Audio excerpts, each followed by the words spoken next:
Oi, gente. Então, gente, eu tô aqui com a Renate, ela tá passando maquiagem. Só que a gente vai trollar uma amiga minha que ela veio hoje. Faz tempo que a gente não vê ela. Só que a coitada da bichinha, ela quer fazer vídeo comigo, eu vou fazer vídeo com ela, só que ela não sabe que ela vai ser trollada.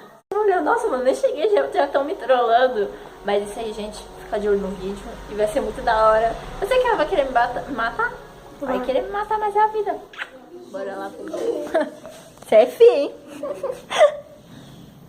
Ô, filha da puta! Que treco é esse? Quê? Que treco é esse? Que treco o quê? Uma cantora?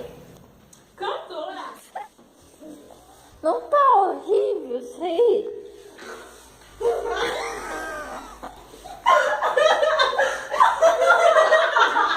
Tá vendo esse negócio aí?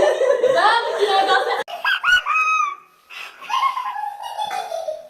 O que você tá fazendo? Tá gravando?